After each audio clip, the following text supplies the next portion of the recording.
नमस्कार, मी अश्विनी तुम्हा सगळ्यांचं अगदी मनापासून स्वागत करते आजच्या या नवीन व्हिडिओमध्ये. तर आज आहे नवन्याच्या स्कूलमध्ये दिंडी जी छोट्या मुलांची असते ती, आणि बहुतेक स्कूलमध्ये आजच आहे सगळीकडे. तर तिचं आवरायचं आहे आणि ती स्कूलला जाईल. तिचे पप्पा घेऊन जाणार आहे, कारण इथे नाही आहे, त्यांचे एक ब्रँच आहे थोडंसं, म्हणजे थोडं लांबच आहे म्हणा, अगदी जवळही नाही आहे घराच्या. तर मी घेऊन जाऊ शकत नाही आणि आणू शकत नाही, त्यामुळे तिचे पप्पा जाणार आहेत. तर त्यांना थोडं उशिरा जायचं, तर ते बोलले जायच्या आधी तिला रिटर्नही घेऊन येईल. तर ते आहे. आणि आज मला ना ही जी माझी केस आहे तेवढी छान वाढलेली, ती मला कट करायची आणि ती मी घरीच कट करणार आहे. मला वाटतं काही वर्षांपूर्वी मी हे एकदा केलं होतं आणि छान झालं होतं, तेव्हा काही म्हणजे प्रॉब्लेम नव्हता झाला. तर मी घरी का कट करते हे मी कट करतानाच सांगते, कारण आता जी बाकीच्या गोष्टी आहेत त्या आधी आवरून घेते.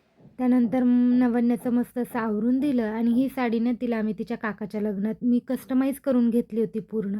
आता तिला ती छोटी होते, म्हणजे ह्या वेळेस बसेल, पुढच्या वेळेस ती काही बसणार नाही. तिच्यासाठी आता वेगळीच साडी घ्यावी लागेल. पण छान दिसते, गोड दिसते ते यात. त्यानंतर तिला पाठवून दिलं, बाकीची कामं केली. ती दुपारी घरीही आली आणि त्यानंतर जेव्हा मनू वगैरे झोपली ना, ती टी व्ही बघत होती नवन्या आणि मनू झोपली होती. तेव्हा मी माझा हेअर कट करायला घेतला. आता हेअर कट करायला मी घरी का करते माहिती आहे, कारण 2-3 महिने झाले मी म्हणते मी आज पार्लरमध्ये जाईल, उद्या जाईल, पण मी काही जात नाही, कारण मला खरंच खूप कंटाळा येतो हल्ली पार्लरमध्ये वगैरे जायचा. लास्ट टाईम मी पार्लरमध्ये ना गेल्या वर्षी जेव्हा मी प्रेग्नंट होते तेव्हा ऑगस्टमध्ये गेले होते. कारण ऑगस्टमध्ये मी माझं मॅटर्निटी फोटोशूट केलं होतं, तेव्हा मी गेले होते. त्यावर मी पार्लरचं तोंड अजूनही पाहिलं नाही. आणि असा हेअर कट ना मी एकदा घरी आधीही एकदा केला आहे. तेव्हाही तो छान झाला होता, अजिबात खराब वाटत नव्हता, छान दिसत होता. त्यामुळे छान होईल हे माहिती होतं, पण तरीही खूप सारी भीती वाटत होती, कारण म्हटलं खराब झालं तर काय करू? खराब जर झाला असता हेअर कट तर माझ्याकडे हे ऑप्शन होतं, की मी पार्लरमध्ये जाऊन ना तो व्यवस्थित करून घेणार होते. पण तरीही मी गेल्या वेळेस केला होता तेव्हा तर छान झाला होता. मग मी यावेळेस पुन्हा व्हिडिओज पाहिले, की स्वतःहून घरी कसं हेअर कट करायचे त्या पद्धतीने मी ते करायला घेतलं आणि लास्ट टाईम पण मी असंच केलं होतं. मला ना अगदी असं व्ही शेपमध्ये हेअर कट आवडत नाही, कारण ती खूपच शेपटी दिसते नंतर-नंतर. त्यामुळे मी शक्यतो यू ठेवते, डीप यू, आणि थोडंसं लेयरिंग करत असते. तर तेच मी आज घरीही ट्राय करणार होते आणि खूप छान झाले होते, म्हणजे छान वाटत होतं. आत्ता ते तितकंसं नीट दिसत नाही आहे, पण हेअर कट आहे ना तो खरंच खूप छान झाला होता. आणि मला नंतर आधी असं वाटलं होतं ना, की हां, इथे थोडी शेपटी राहिली, तर तो मी पूर्ण केस पुढे बांधून पुन्हा एकदा कट केलं. त्यानंतर जो माझा हेअर कट झाला ना, तो काय सांगू, म्हणजे असं कोणी म्हणणारच नाही, की हा हेअर कट मी घरी केला आहे. म्हणजे हा जो माझा प्लॅन होता तो अगदी सक्सेसफुल झाला.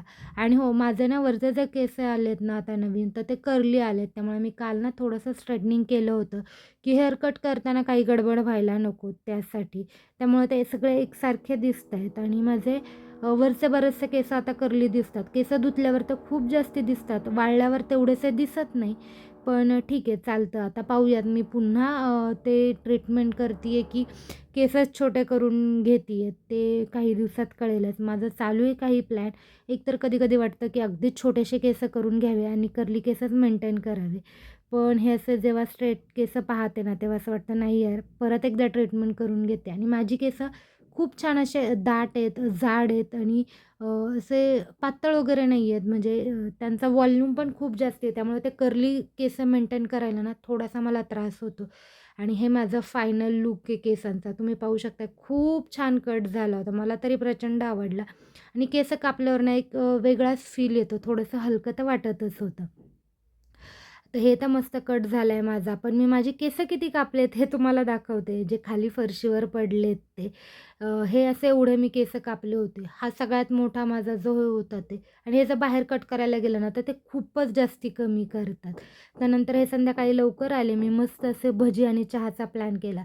कारण पाऊस काही एवढा पडत नव्हता. दुपारी थोडासाच पडला होता. पण वातावरण नक्कीच गार झालं होतं. त्यामुळे मी असा छान प्लॅन बनवला मस्त चहा भजीचा.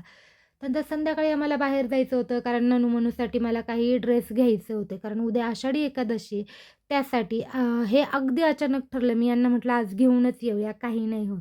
तर संध्याकाळी निघालो होतो. घराची बरीचशी कामं झाली होती आणि ड्रेस घेऊन आले.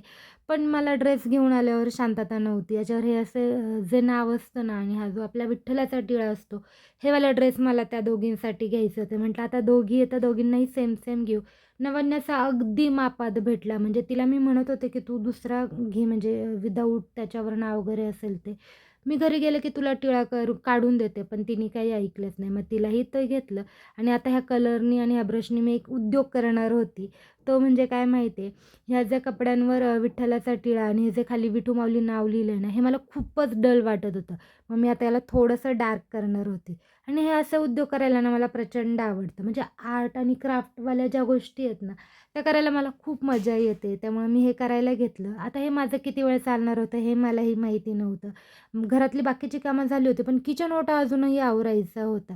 त्यामुळे आता मी हे फटाफट आवरून घेते आणि आजचा हा जो व्लॉग आहे तो मी इथेच थांबवते. आपण भेटूयात अशाच एका नवीन व्हिडिओसोबत. तोपर्यंत आनंदी राहात, खुश राहात आणि स्वतःची खूप सारी काळजी घ्या.